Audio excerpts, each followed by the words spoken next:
Topping today's news, Prime Minister Davis ends his tenure as chairman of CARICOM. The Coalition of Independents calls for the removal of the immigration minister protesting outside the office of the Prime Minister. The Minister of National Security still concerned with high levels of sexual assault and 2 young men hospitalized after being shot in the Pinewood Gardens area on Monday night.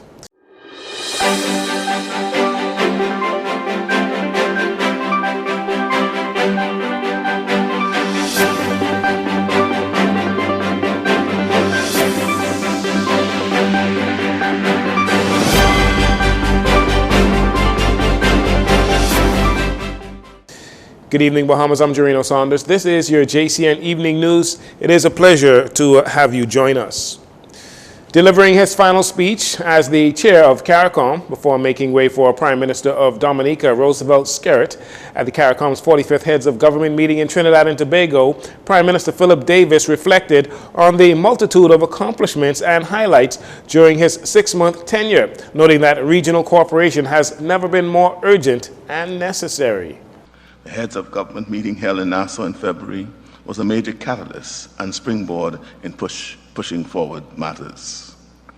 In respect of the regional response to the impact of climate change on our people, we advanced a commitment made in August last year when we determined to hold a united stance and focus relating to the 4 thematic areas of mitigation, adaptation, loss and damage, and support for cross-cutting issues within the region.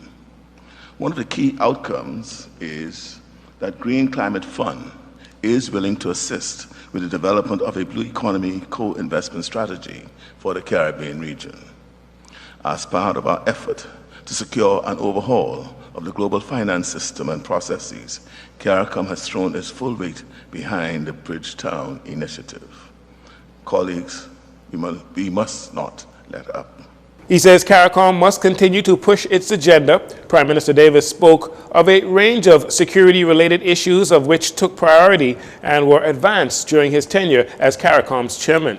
The regional symposium to address crime and violence held here in Port of Spain in April, we collectively declared crime as a public health issue across our region, sending a clear message that we will not tolerate the epidemic of violence that has gripped our nations and claimed the lives of far too many of our young people. In our declaration, we recognize the urgency of crime in our nations and its cost to our social, economic, and health systems. We immediately implemented the CARICOM Arrest Warrant Treaty and laid the foundation for many other necessary frameworks to build cross-border cooperation, enhance capacity, and enact reforms to ensure safety in our communities. Now, colleagues, we must forge ahead to meet the commitments of our declaration. Our nations and our people cannot afford any less than resolute action. Prime Minister Davis reflected on CARICOM's foreign mission, which engaged world powers in efforts to solve problems such as weapons trafficking and humanitarian crisis in Haiti. He believes this effort has already begun to yield good results, receiving more support from countries like the United States, whose Vice President Kamala Harris visited the Bahamas in May.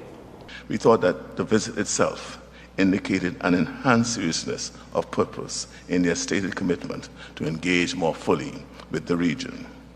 The Vice President's commitments to specific security measures and to commit funds to support a number of initiatives were even more welcomed.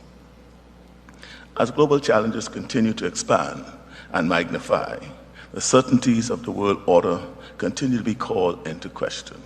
We must not let up our efforts to do what we can to guarantee our security in the building blocks of our communities. I'm pleased, therefore, that we have continued to make progress in building greater security, sustainability, and affordability in the supply of food and energy in the region.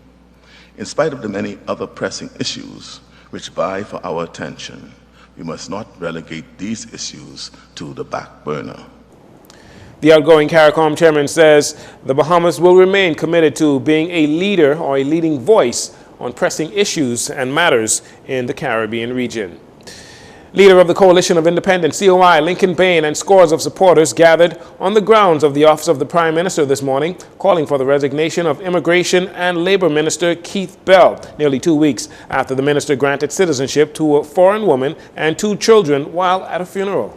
Because another member of parliament has decided that he would be the law unto himself and that he would issue citizenships. Oh boy. The Queen of England, the King of England cannot issue citizenships in the Commonwealth of the Bahamas. No.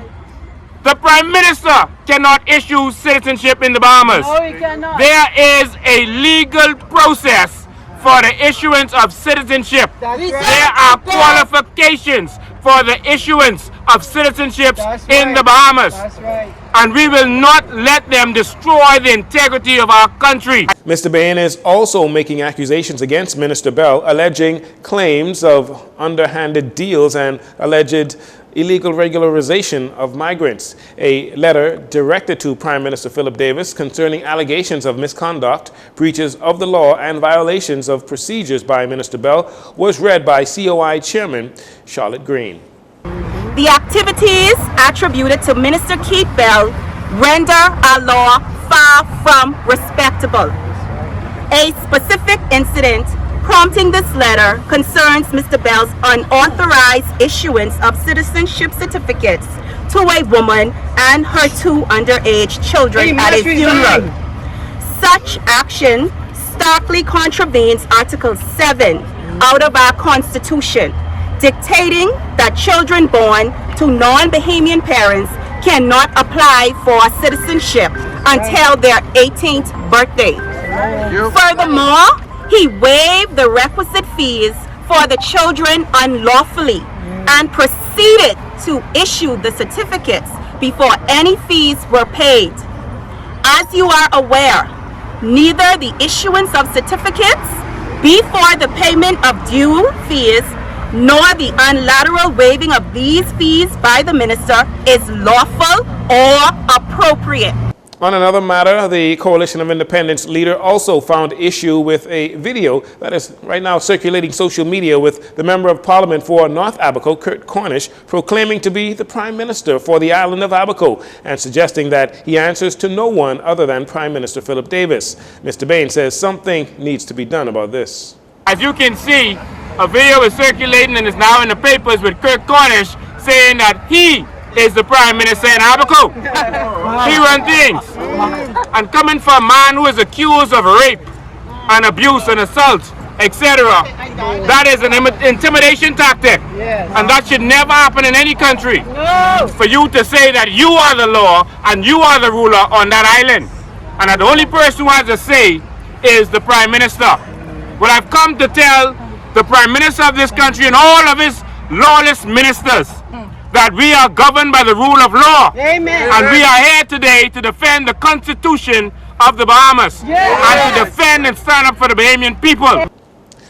As Prime Minister Davis is currently out of the country attending CARICOM heads of government meeting in Trinidad and Tobago, Mr. Bain says the government has until next week to respond or they will proceed with legal action against Minister Bell. Meanwhile, the official opposition also calling for Minister Bell to resign or be removed. Turning our attention to crime news. Police investigating a double shooting here in the capital that leaves 2 males in hospital nursing their injuries. Sometime around 10:23 p.m. last night, the victims, a 19-year-old and a 27-year-old, were standing outside a home on Croton Street, Pinewood Gardens, when 3 male occupants of a dark-colored Nissan Cube stopped at the front of the home. It is reported that the masked males, all dressed in dark clothing, produced firearms and fired gunshots in the direction of the 2 males, which resulted in both of them being shot. They were subsequently taken to hospital where they remain in stable condition. Police are aggressively investigating and are appealing to members of the public for your assistance in identifying and locating the 3 male suspects. A 20-year-old male of Hepburn Town, 8 Mile Rock, Grand Bahama, is in police custody, assisting them with their investigations into an alleged sexual assault. A 19-year-old female resident of Honduras Drive, Freeport, Grand Bahama, reported to police on Grand Bahama that she was attending a pool party at a home on Seaview Lane when the incident occurred. Police are actively investigating that matter as well. Meanwhile, the uptick in rape and sexual assaults in the country is largely confined to the island of New Providence, while other islands have seen a reduction in these types of incidents. Minister of National Security, Wayne Monroe, says the government is looking at a policy to address education as a way of preventing some of these heinous crimes. The approach to that is this: rape is a crime that isn't really a sexual offense. It's an offense of violence. It's an offense that's carried out by people who clearly aren't properly socialized. And so one of the main ways of preventing it is education. And we are looking now at a policy to address the education, particularly of young men. But the Sexual Offences Unit, led by Inspector Wims, is also engaging with young women. And we expect to have a substantial gathering of persons to align efforts to address educating and mentoring young men.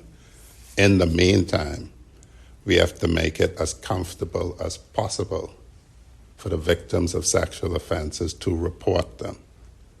We have to educate policemen to deal with them in an appropriate way. And as I continue to say, as you make it more comfortable for people to report sexual offenses, a side consequence of that will be that more people will report. According to the overall crime statistics for January 1st, 2023 through April 23rd, there were 22 incidents of rape compared to 20 for the same period in 2022, an increase of 10%. Meanwhile, 95% of the alleged rape victims were under the age of 35, with nearly 60% of the alleged attackers known to the victims. 94% of suspects were identified as male, and among those men, 32% were said to be friends of the victims, 14% ex-lovers, and 13% were boyfriends. And finally, in this segment, the tourism industry has experienced a huge boost in the first 6 months for 2023. At the end of April 2023, overall air and sea arrivals surpassed 2022 levels by 79% and exceeded the banner 2019 numbers by 32%. As we enter the second half of the year, Minister of Tourism, Investments and Aviation, Deputy Prime Minister Chester Cooper says the Bahamas will comfortably hit its 8 million visitor arrivals for air and sea. Tourism continues to grow, continue to beat projections when compared to 2019, which is a record-setting year. Overall, we're about 30% ahead. We're going to comfortably hit the 8 million arrivals mark this year, as we forecasted we will do. But we expect to, all things being normal, barring no surprises, we're hoping for a quiet hurricane season. We expect that the trend is going to continue. Deputy Prime Minister Cooper also revealing some new routes that the national flag carrier, Bahamas Air, and other airlines are looking to introduce. We have great support from our airline partners. We're seeing flights from LA on JetBlue, LA and Seattle on Alaska Airlines. We're seeing many other airlines looking to see how they can increase their capacity and their number of flights from existing routes and new routes. This is an ongoing discussion. Dr. Kenneth Roman, the Director of Aviation, and the airlift team work nonstop to ensure that we build relationships with the airlines. This is going to continue. Bahamas Air is also looking at new potential routes. We're looking at a route from perhaps Cleveland, Ohio, or Nashville to Freeport, Grand Bahama. We're also looking at Florida to Georgetown, Exuma. We're looking at Tampa to Nassau. He goes on to say that these routes must be carefully planned out by Bahamas Air, but they are definitely on the radar. We'll take a break here. We'll be right back after these commercials.